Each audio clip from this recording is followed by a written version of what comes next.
Hello, thanks for joining me again with this program, Walking with God in the Garden. I'm Dick Halls. I am the originator of this program, and it's so good to have you join me. I don't know how many of you are gardeners, but my theme of garden has to do with my great desire to be a great gardener. I know I'm far from that, but I'm learning. And I hope you take the time too to learn something about your life and your relationship to God. This program is designed to acquaint you not only with the principles of gardening, but also with the principle of God. It is my belief, sincerely, that if you don't have God in your life and you don't nurture that relationship with Him, that your life will be devoid of real meaning and purpose. The Bible says that when God created man in the book of Genesis, one of the principal ideas was that God would walk with man in the cool of the day. That is found in Genesis chapter 3, where it says, "And God sought out man to walk with him in the cool of the day." Now, we can live our lives out on this earth without walking with God. Many people do. They may be very successful, maybe even happy.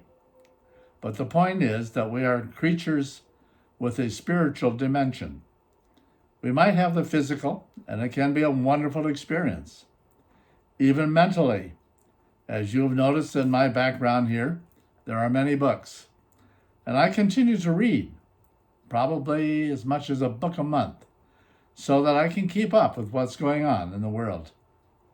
But I've also learned that I need a relationship with God. What's the best way to have a relationship with God? Many people will go to church and they say that that's their relationship. Or they might read the Bible or listen to TV programs that feature religious themes. Whatever it is that you do to nurture your relationship with God, I pray that God will use it.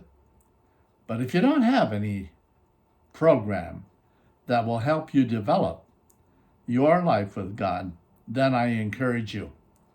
I encourage you to look at this program. Listen to what I have to say. It's not that I have the final word, but certainly after many, many years of living on this earth, I've had lots of experience. And I've learned that those who don't have God will find themselves in difficulty at some point or other, whether it be in everyday living or when they face death. Well, today's theme is curiosity.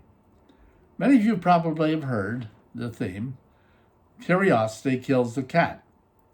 I have no idea where that idea comes from, but I do know this, that it is very important to live with a sense of curiosity. I know some people who have no curiosity at all.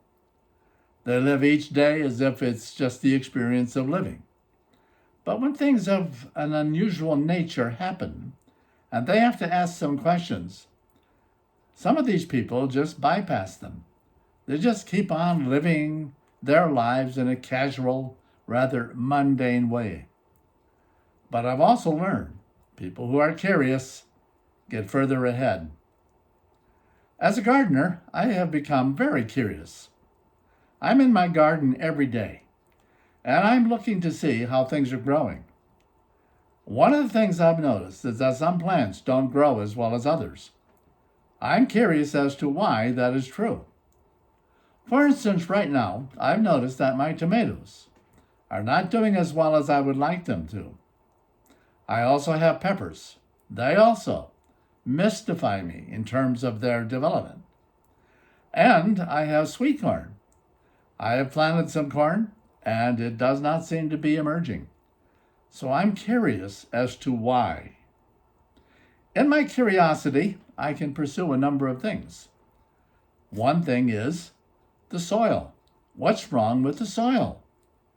Was it the seed that I selected to plant for this particular crop? Or is there something about the atmosphere? Many people are talking about climate change. Is it the climate that is disturbing the growth of my plants? What is it really that mystifies me? I know this, though, that if I don't do anything about my curiosity, nothing is going to change. I have to study, I do research, I ask my neighbors, I go to the professionals, I test my soil, I do it all out of curiosity to fulfill my curiosity. Now, in your relationship with God, you can also be curious.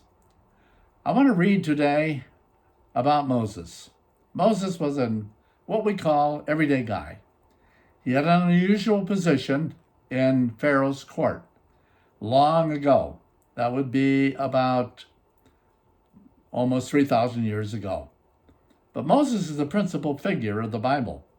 And there's one thing that happened to Moses' life that I want to share with you.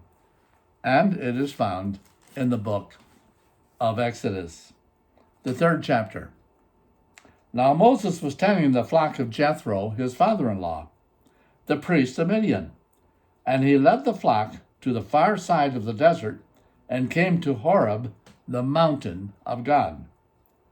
There the angel of the Lord appeared to him in flames of fire from within a bush.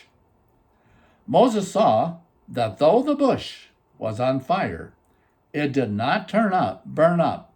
So Moses thought, this is where his curiosity is, I will go over and see this strange sight, why the bush does not burn up.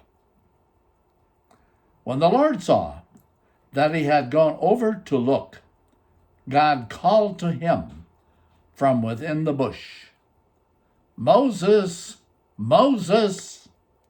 And Moses said, Here I am. We can be very curious about God and the world we live in.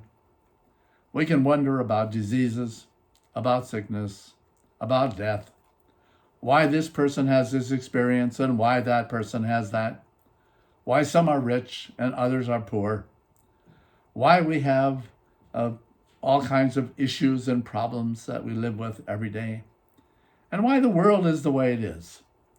I ask those questions, and I hope you do too. You ask them because you're curious. And if God is involved in your life, you are going to be curious about his behavior. Why he seems to favor some people over others. Why some seem to have so much more than maybe you do. And why is life the way it is? So we have questions, and it's good to have those questions. I'd like to cite a number of the questions that you might ask today, like, why is it this way? Or, where is the end of all of this? Or, when will things happen? And another big question that people ask is, how come? You might have a question of curiosity about your life, why you are where you are, and what's happening to you. But if you take that curiosity and pursue God, and you go to that burning bush to see why it is the way it is, then it gives God an opportunity to call out to you by your name. I don't know how he's going to do that, but I know he does. He does it in the circumstances of our search. Jesus said, search that you might find. Knock that it might be open to you. Ask that you might have. So today, friends, I am asking you to work on your curiosity. Don't let it just dry up and die, but rather go to the bush and ask, why is it this way? And God may just call out your name and speak to you. When he does, my advice is, do what Moses did. Here am I. May God bless you with your curiosity today. Thank you for the privilege of being able to share with you. May God bless you throughout the week, and have a wonderful, wonderful, vicarious life.